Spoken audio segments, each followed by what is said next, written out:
In the first video of this lesson, alright, we actually derived an easy way to solve to derive f equals to KU.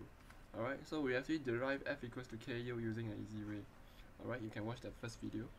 Alright, and then in the previous video we actually derived the strong form of f equals to KU. So this is another method of derivation. And therefore in our video right now, we're going to derive the weak form of f equals to KU. Alright, which is the form that we'll be keep using on later on in other parts.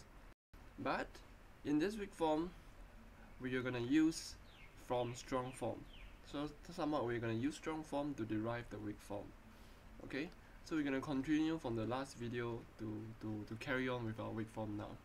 Okay, so therefore to start, I'll start off with the strong form. As you can see, if you still remember, this is EA du d2u over dx squared equals to 0. This is the strong form.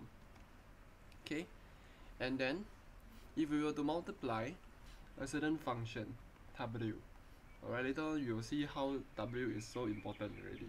Alright, and then you also approximate your u. Instead of this displacement, you approximate that is a certain u. Alright, with such approximation, alright, your strong form will not be equals to 0 anymore because of the shape function, I mean the weighting function. We call this the weighting function first. Alright, while the u curly bar cause this whole thing become equals to some little residual, because you are approximately to 0. So if it's equals, you are equal to some small numbers. Alright, so I repeat again, with this current configuration, you are approximately to 0, or you are equals to a small change, because definitely when you approximate, you have some difference from the actual answer. Alright, so we're going to derive this strong form into a weak form. Alright, so therefore I multiply my w, we call this the weighting function. Alright, and then we change the u to u curly bar. Alright, is equals to some small residual. Alright, then next I'm going to integrate this thing by dx. So this is the form over here. Same thing. Okay, and I set it equals to 0. Okay, I set it equals to 0, and this whole thing can be called the weak form already. Okay, so currently just now what we have done over here is simply to sub in. Alright, and we have some non-zero residual stuff. Alright, but in order to become a weak form, you have to integrate by integrate along the length of the bar. If you still remember, we have a bar over here. Alright, you're going to integrate the length along this length. So that's why it's in terms of so this length you're going to integrate, alright, while taking small dx's. This is all this dx, taking integration of all this dx to form your length of your bar. Alright, so to speak lah. Okay, and therefore once you do that, alright, and then this is talking about integration by parts already. Alright, why do I say so? In order to go to this next step, we are going to use integration by parts. Alright, so I'm going to set this as u, and I'm going to set this as v. Alright, integration by parts, the equations goes like this: v multiplied by integration of u minus a big integration, alright, v prime multiplied by integration of u. Okay, this is the shortcut method of doing the integration by parts. Alright, so I have v, which is this one over here. Wait, sorry, I shouldn't have said that. Alright, the equation is right, but I just switch my v and u only, okay, to be easier. Alright, the choice of me choosing this v, because just now I write something else, right?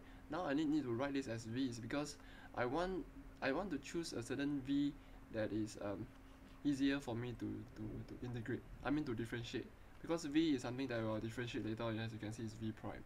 Alright, while u is something that I'll integrate, because as you can see, keep on integrating of u.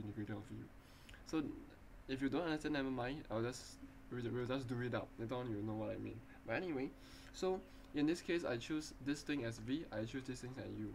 So v is over here, this is v. Alright, this whole thing over here is integration of u, because as you can see is d2u dx squared now is du over dx only. alright, from some definite integral 2 to 1.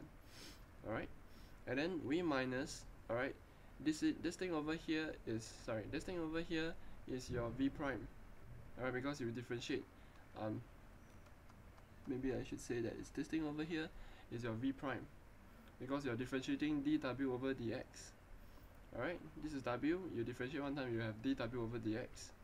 Alright, and then this thing over here is simply your integration of u again, du over dx. Alright, now is u, integration of u is simply du dx. Hope this is pretty clear. So this form over here, as you can see, is the same. V integration of u is this one, and then minus, and then the whole big chunk of this stuff over here, dx. Maybe I should add in the dx over here. Alright, and then v prime is this one, and then the integration of u is this one. So this is integration by parts, and therefore you have this thing over here. Okay? Once I get an integration by parts already, alright, I'm gonna take this thing over here, and I'll just bring it over there. Alright, what I have is just this thing, alright, is equals to this thing, and then since I bring this over to the other side, it is equals to this one. So in other words, if you don't understand what I mean, is that I'll bring this whole thing over this side. So the minus will cancel out, and we will have something like this. It's the same thing now. Okay, it's the same thing now. Okay, so let me rearrange back. Okay, yeah. So therefore I have this term over here. Okay, now just simply rearrange. Alright, I simply take this thing, I'm gonna rearrange, I'm gonna put it here. Alright, dw dx, ea, and du dx. Now we actually remove the curly bar. Alright, just take it only. Alright, while this one over here I bring over there. Alright, and therefore I have some sort of this form. And I think I'll just stop here because I already passed 6 minutes thanks to the integration by parts. But I just want to recap to you is that we took the strong form, we multiply by a w, we approximate the u, alright, such that it has some residual, because of we are talking about approximations only. Alright, and then we take this form, alright, we're gonna integrate them. We're gonna integrate this thing, set it equals to 0. And therefore, once you integrate, integration by parts, we have this form, and then you rearrange, you get this thing, and then we rearrange again because we're gonna bring this into here, we're gonna bring that into here, same thing only. Alright, I have this form over here. Alright, so it's just a simple integration by parts, and just to tell you that we are dealing with the strong form to the weak form. Alright, so in the next video we are going to talk about how do we talk about introducing the Galerkin's method. Alright, so in this Galerkin's method we will talk about using other stuff. So I shall see you in the next video for the Galerkin's method.